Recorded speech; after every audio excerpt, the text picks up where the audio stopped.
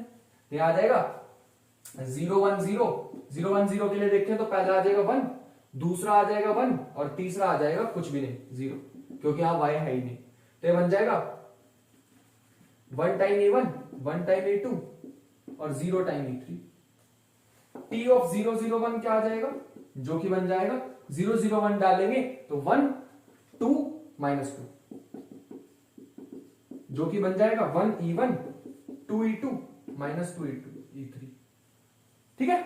अगर मैं मैट्रिक्स देखना चाहूं भैया, क्या मेरे को ऐसे नोटेशन लिखनी पड़ेगी या सिंपल ऐसे टीबी भी लिख सकता हूं? भैया आप टीबी भी लिख सकते हो, क्योंकि एक ही तो बेसिस है, दो अलग अलग बेसिस थोड़ी है। दो अलग अलग बेसिस होती तभी तो आप ये नोटेशन यूज करते हो, तो इसको लिखने की जरूरत नहीं है, पर लिख दो ऐसे फैंसी सा, बढ़िया लग रहा है। अगर मैं रो को कॉलम में चेंज कर दूं तो डायरेक्ट आ गई मैट्रिक्स, तो 2 1 1 1 1 0 1 2 -2 1 2 -2। आगे हमें कहा हुआ इस क्वेश्चन में find the inverse of the matrix, inverse of the transformation. Inverse कैसे फाइंड आउट करें, सबसे बढ़िया काम तो अभी यहीं पे आ रहा है। इसको मैं ऐसे भी लिख सकता हूं T ऑफ B, ठीक है, ऐसे भी नोटेशन लिख सकते हैं शॉर्ट फॉर्म। क्योंकि मेरे को अभी टी बी का इनवर्स भी निकालना है, इसका इनवर्स निकालना मैट्रिक्स का आता है भैया। यहां में पहले तो इसका डिटर्मिनेंट निकालना पड़ेगा, है ना। तो पहले डिटर्मिनेंट ऑफ टी बी क्या आ जाएगा, T with respect to basis B, with respect to standard basis.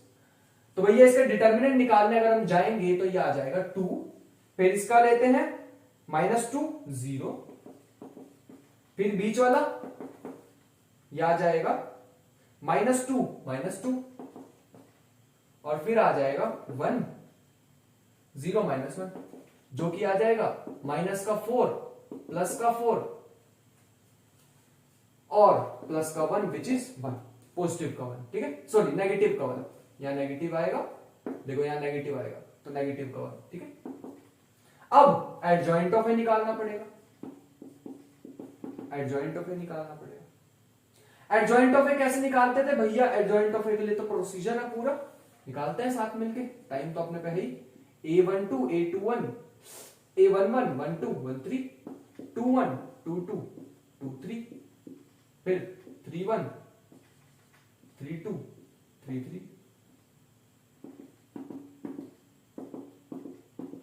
और भैया हमें आपने ये भी सिखाया था ओड वालों के साथ पहले ही नेगेटिव लगा दो। ये 1 और 2 3 होते हैं, ओड है तो नेगेटिव, यहां 2 और 1 3 है, ओड तो नेगेटिव, यहां भी नेगेटिव, यहां भी नेगेटिव, इनके साथ नेगेटिव लगेगा, बाकी सारे पॉजिटिव। अब करते हैं क्वेश्चन को। 1 1 कैसे निकालते हैं, पहले वाले इधर पहली रो पहली कॉलम को छोड़ा तो इसको करो तो कितना आएगा -2 -2 और -2 -0 -2, पहली रो दूसरी कॉलम तो इसको करेंगे तो भैया हमारे पास आएगा -2 -2 -4, लेकिन यहां एक पहली माइनस है तो +4। थोड़ा जल्दी करें, चलो 3 हमारे पास आ जाएगा, ये 0 ये -1 तो आ जाएगा -1 विच इज -1, क्योंकि यहां पे तो कुछ था नहीं पहले साइन, ठीक है। तीसरा इसको करोगे तो -2 0 तो ये -2 मतलब +2, क्योंकि एक साइन पहले भी है। ये करोगे तो -4 -1 -3, फिर अगला करोगे तो 0 -1 तो -1 मतलब +1, क्योंकि एक साइन पहले भी था। अगला चलो इसको करोगे, इस वाले को करोगे तो 2 -1 कितना होता है 1, फिर आगे चलोगे इसको करोगे 4 -1 3 होता है, -3 आ जाएगा। लास्ट वाला करोगे तो 2 -1 1 होता है, तो आ गया। अब इसका जैसे मैंने लिखी है वैसे ही मैट्रिक्स को लिख दो। तुम्हें पता है एडजॉइंट ऑफ ए लिखने के लिए पहले तुम्हें A11, A12, A13 ऐसे नहीं लिखना होता, इसका भी ट्रांसपोज करना होता है। पता ना एडजॉइंट ऑफ ए निकालने का प्रोसीजर? नहीं भी पता तो मैं सारी वीडियोस बना चुका हूं। पहले तुम सिंपल ऐसे लिख दो, पहले तो सिंपल ऐसे लिख के A11, A12, A13 उसका ट्रांसपोज ले लो, या डायरेक्ट ही लिख दो भैया जैसे लिख रखी है मैंने, जो कि आ जाएगा 2 4 -1 2 -3 1 1 -3 1।